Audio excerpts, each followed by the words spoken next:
एक बड़ी कार्रवाई करते हुए एक फर्जी आईपीएस को धर दबोचा है।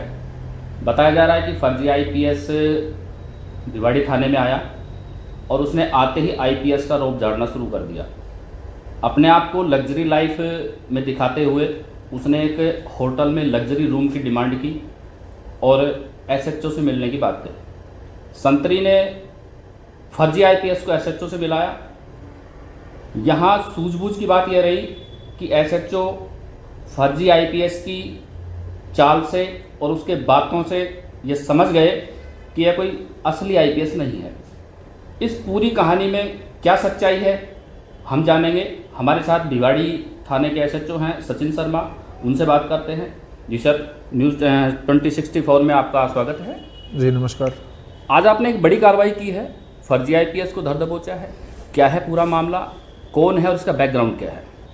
एक कल भिवाड़ी पुलिस थाने के ऊपर एक व्यक्ति सौरभ तोमर नाम से आया और उसने हमारे जो ड्यूटी ऑफिसर थे उनके सामने दावा किया कि वो आईपीएस ऑफिसर हैं और स्पेशल प्रोटेक्शन ग्रुप के अंदर असिस्टेंट इंस्पेक्टर जनरल के पद पर पदस्थापित है और यहाँ पे वो कुछ उनसे सुविधाएं लेना चाह रहे थे।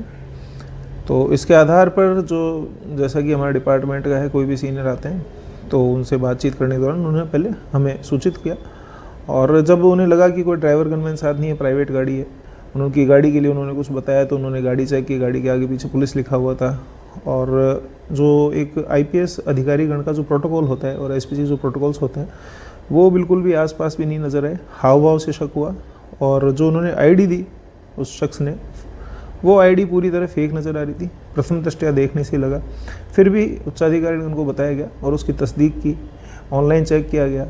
राजस्थान पुलिस के अंदर डीओपी की साइट पर सबका डेटा अवेलेबल है, तो वहाँ पे इस नाम से कोई आदमी है ही नहीं आईपीएस अधिकारीगण के अंदर। तो इस तरह उसकी पूरी तस्दीक हो गई। तस्दीक के बाद में उसके कुछ गाड़ी के अंदर जो डॉक्यूमेंट्स थे वो मिले, उसमें उसके ओरिजिनल कुछ अलग डॉक्यूमेंट्स थे, वो कॉन्ट्राडिक्ट कर रहे थे। उसके कुछ पासपोर्ट थे, उसके कुछ विजिटिंग कार्ड्स थे, आधार कार्ड वगैरह थे और इस तरीके से पता लगा कि एक आदमी की अलग अलग आईडी से तो आदमी फ्रॉड है।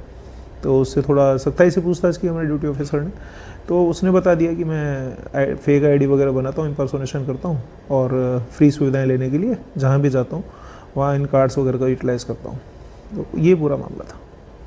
इसके बैकग्राउंड की बात करें तो कोई आपराधिक रिकॉर्ड है, रहने वाला कहाँ का है, बैकग्राउंड क्या है इसका? ये मूल रूप से बागपत का रहने वाला है। जन्म स्थान जो इसके पासपोर्ट को हमने देखा तो उसमें बागपत का रहने वाला है, जन्म स्थान इसने दिल्ली का बताया हुआ है और दिल्ली में ये हाल फिलहाल निवास कर रहा है। जो इसकी प्रथम दृष्टि आईडीज़ वगैरह हमने चेक की और जो इसकी चैटिंग वगैरह चेक की है तो ये गुड़गांव, दिल्ली और मतलब हरियाणा ही हो गया, गुड़गांव में हरियाणा, दिल्ली और इनके अंदर आसपास में जाके और इस तरह की सुविधाओं का लाभ उठाने के लिए खुद की फेक आईडी यूज़ करता था।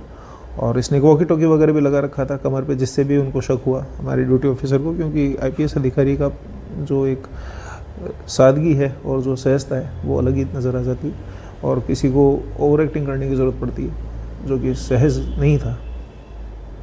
कोई ड्रेस वगैरह इसके पास मिली है, जो फर्जी आई कार्ड मिला है वो किस तरह का फर्जी आई कार्ड है, कहाँ से बनवाया, कोई पूछताछ में सामने आया हो? उसके बारे में अनुसंधान जारी है। जो फेक आई कार्ड बनाया है वो देखने से ही पता लग जाता है, क्योंकि जो गवर्नमेंट के इश्यूज आईडी हैं उनके सीरियल नंबर वगैरह और उसका एक फ़िक्स पैटर्न होता है और किस तरीके से उसकी जो क्वालिटी थी आईडी की वो भी देखने से समझ में आ रही थी कि प्रिंटेड है और फोर्स्ड है और जो सिग्नेचर वगैरह थे, डेजिग्नेशन वगैरह लिखी हुई थी। इन्हें शायद इतना आइडिया नहीं था कि गवर्नमेंट आईडीज़ कैसे इशू होती है, तो शायद इस वजह से इसने जो आईडी बना ली और उसके ऊपर चाह रहा था कि हमारे जो ड्यूटी ऑफिसर हैं उसके ऊपर यकीन कर ले। लेकिन ड्यूटी ऑफिसर ने सूझबूझ का परिचय दिया और ढंग से पूछताछ करी, तस्दीक करी और तसल्ली से तस्दीक होने के बाद में जो निम्नानुसार कार्रवाई थी उसके अनुसार इसको गिरफ्तार किया। गिरफ्तार करके अब इसको आज कोर्ट में पेश कर दिया। अब इसका पुलिस रिमांड लिया जा रहा है। रिमांड के अंदर इससे बाकी जानकारी ली जाएगी।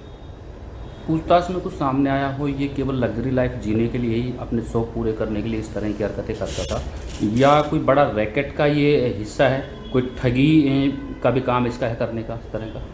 अभी तक तो कोई रैकेट जैसी चीज़ सामने नहीं आई है, क्योंकि अभी रात को तो अरेस्ट हुआ ही है और आज अभी कोर्ट में पेश किया है। तो बेसिकली पूछताछ अब होगी पुलिस रिमांड के अंदर। और हाँ, बेनिफिट इसने उठाए हैं इधर उधर, जो खुद की फर्जी आईडी से लोगों को इसने इम्पर्सोनेशन करके खुद को कुछ एआईजी बता के बेनिफिट्स उठाएं। ये चीज़ तो प्राइमा फेशिया इसकी चैटिंग से सामने आ गई है। बाकी इसके कुछ बाकी जो चीज़ें सीज्ड होगी और इसकी सूचना वगैरह से जो रिकवरीज होगी उन क्लियर होगा। ये फर्जी आईपीएस बन के इस तरह के कांड कर रहा था, तो ये मतलब पब्लिक को किस तरह से नुकसान पहुंचा सकता था, एक सरकारी डिपार्टमेंट को किस तरह से नुकसान पहुंचा सकता था?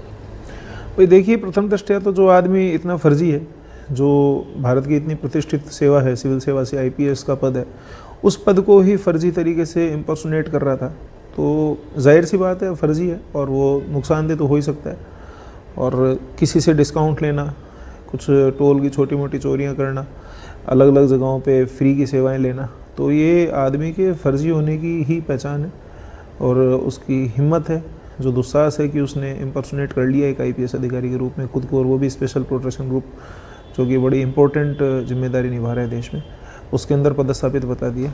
पुलिस रिमांड के अंदर इसके बारे में ज़्यादा जानकारी मिल सकेगी। तो ये थे हमारे साथ भिवाड़ी थाने के एसएचओ सचिन शर्मा, बता रहे थे किस तरह से एक फर्जी आईपीएस को इन्होंने पकड़ा है। एक बहुत बड़ा नुकसान हो सकता था, एक फर्जी आईपीएस कितने लोगों को ठग सकता था। बहरहाल अब पुलिस इसको रिमांड पर लेगी और आगे की पूछताछ करेगी।